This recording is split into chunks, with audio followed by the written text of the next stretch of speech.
Imagine viver anos cercado por milionários, andando em jatinhos privados, hospedado nos melhores hotéis, dando ordens a empresários poderosos e sendo tratado como realeza, sem nunca ter sido nada disso. Essa é a história inacreditável de um homem comum, sem dinheiro, sem herança e sem conexões reais, que criou do zero um império de luxo e influência ao simplesmente convencer o mundo de que era um príncipe árabe. E quando você entender como ele fez isso, vai perceber, ninguém é tão vulnerável quanto quem acha que tem poder. Curiosofobia. Ele surgia sempre cercado de homens em ternos alinhados, carros blindados e malas carregadas com o símbolo de bancos suíços estampado nas etiquetas. Chamavam ele de príncipe.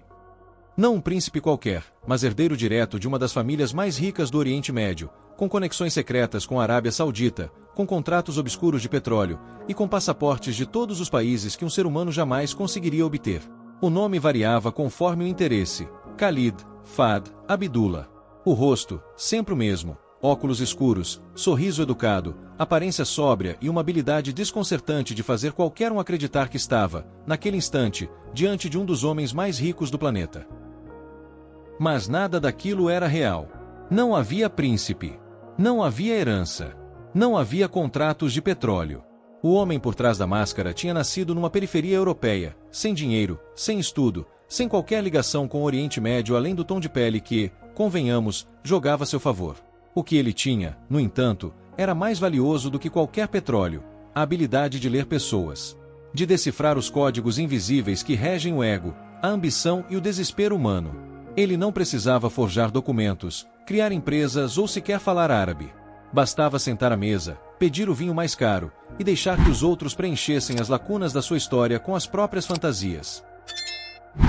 O golpe começou pequeno. Um relógio falso aqui, uma conta paga com cheques de papel ali.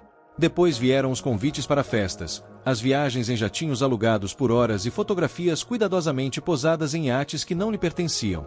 Cada imagem, cada aparição, era um tijolo em sua muralha de mentiras. E quanto mais alto construía, mais gente queria se aproximar. Banqueiros, empresários, celebridades e até políticos começaram a disputar o privilégio de fechar negócios com o príncipe. Um homem que, diziam, podia transferir milhões com uma única ligação. O mais irônico: nenhuma dessas ligações jamais existiu. O império falso foi crescendo enquanto o mundo real permanecia às cegas. Negociava diamantes inexistentes, vendia petróleo que nunca foi bombeado, prometia contratos bilionários com empresas que jamais ouviram falar do seu nome. Criou sociedades com fundos fictícios, abriu contas fantasmas e movimentou dinheiro através de advogados que jamais desconfiaram estar lavando vento. Tudo com uma frieza matemática, com um planejamento que faria qualquer CEO parecer amador. A cada novo contrato, a cada novo almoço em hotéis de luxo, ele não precisava provar nada. A reputação fazia o trabalho sujo por ele. Quando alguém começava a desconfiar, ele desaparecia. Uma nova identidade, uma nova cidade, e o ciclo recomeçava. Uma parte do mundo acreditava que ele era um diplomata saudita, outra jurava que era sobrinho de um rei deposto. Não importava. A dúvida era sempre sua maior aliada. Onde há mistério, há poder. Onde há poder, há lucro. E foi assim que ele construiu um império invisível, sustentado não por petróleo, mas por vaidade. Por um mercado que prefere acreditar em uma boa mentira a enfrentar uma verdade sem glamour.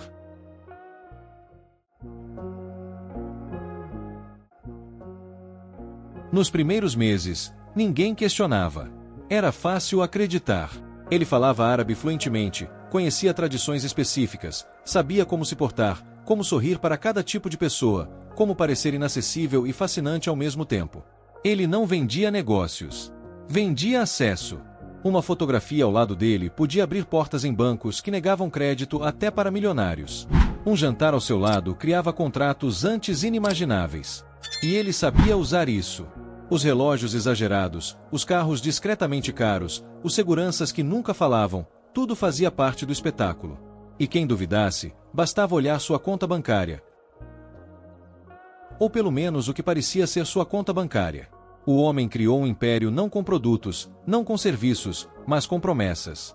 falsas heranças bilionárias congeladas por disputas familiares, investimentos secretos em petróleo que jamais existiram, fundos soberanos fictícios que supostamente precisavam de empresas ocidentais de confiança para atuar como parceiras. O golpe era sempre o mesmo, só mudava o cenário. Ele chegava com toda a pompa de um príncipe árabe moderno, contava histórias sobre guerras internas, sobre a honra de seu povo, sobre seu desejo de diversificar sua fortuna e, discretamente, sugeria que poderia investir milhões. Às vezes bilhões. Empresários mordiam a isca com facilidade. Em troca de pequenas taxas, viagens com todos os custos pagos, ou mesmo brindes luxuosos, eles garantiam acesso exclusivo ao príncipe. Fechavam acordos sem nunca ler uma linha, confiavam em documentos com selos falsificados, aceitavam contratos assinados com caligrafia inventada. Bastava um jantar, um sorriso, uma promessa de lucros fora da realidade. E enquanto eles celebravam, ele colecionava novos contatos, novos alvos, novas cidades para expandir seu reinado invisível. As festas se tornaram lendárias. Mansões alugadas por uma noite apenas para impressionar um investidor específico. Barcos ancorados em ilhas privadas com listas de convidados cuidadosamente selecionadas. Pessoas do mundo inteiro cruzavam fronteiras para apertar sua mão, na esperança de receber um pequeno pedaço do que imaginavam ser uma fortuna incalculável. Mas a fortuna não existia. Nunca existiu. Era tudo uma ilusão habilmente construída com o que ele mais dominava: a capacidade humana de acreditar em uma boa história. O mais irônico é que, com o tempo, ele nem precisava mais mentir. As pessoas mentiam por ele. Empresários inventavam negócios que nunca tinham acontecido só para parecerem mais próximos do príncipe. Bancos falsificavam relatórios para justificar empréstimos que jamais seriam pagos. Jornais publicavam matérias sem checar a veracidade, apenas para garantir audiência. Ele se alimentava dessa teia de ficções com uma habilidade quase sobrenatural, sempre escapando no último minuto, sempre um passo à frente de qualquer suspeita.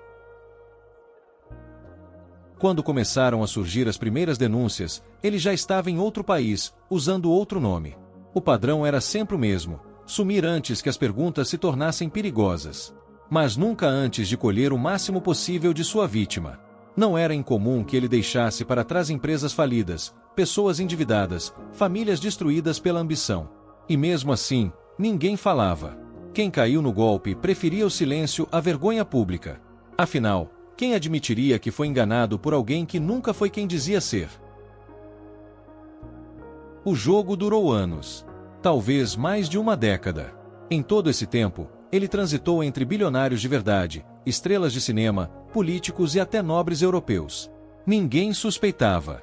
Ou melhor, quem suspeitava preferia não enxergar. Era mais fácil seguir acreditando. Mais fácil sentar à mesa, brindar, tirar a foto e imaginar que, em breve, o cheque de milhões cairia na conta. E foi assim, acumulando promessas, falsos contratos e uma legião de vítimas em silêncio, que ele construiu seu próprio império. Mas como toda história de farsa, a queda não viria por causa das vítimas. Ela começou, discretamente, dentro de uma sala de reuniões em Paris, quando um jovem banqueiro desconfiou de um detalhe bobo. Um número de conta que não existia. Um banco árabe que, oficialmente, jamais havia aberto uma filial na Europa. Ele não acusou. Apenas fez o que quase ninguém antes havia feito. Começou a perguntar. Cada nova pergunta revelava mais inconsistências. Datas que não batiam. Sócios que nunca foram sócios. Empregados que nunca trabalharam para ele. Empresas que só existiam no papel. O príncipe desapareceu novamente. Mudou de país, de nome, de passaporte. Mas a dúvida já havia sido semeada. Pequenos rumores começaram a circular entre círculos que antes o reverenciavam. Aqueles empresários que fingiam ser seus amigos começaram, discretamente, a cortar laços. Os convites sumiram. As portas se fecharam. Ele tentou recriar o império em outro lugar, mas o estrago era maior do que ele imaginava. Aos poucos, o que era uma rede de poder virou uma trilha de processos, suspeitas e investigações. Quando finalmente foi localizado, não estava em um palácio.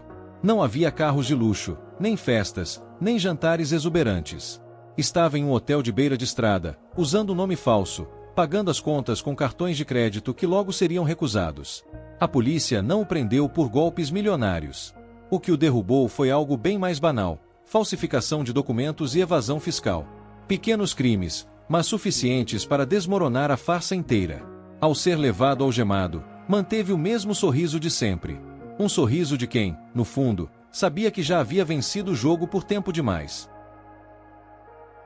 Nos tribunais, sua defesa foi tão cínica quanto brilhante. Não negou nada. Apenas alegou que nunca havia obrigado ninguém a acreditar nele. Não havia contrato assinado com uma arma na cabeça.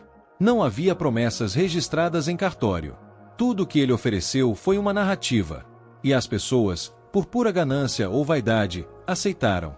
Era difícil condená-lo por ser exatamente aquilo que tantos quiseram acreditar que ele fosse.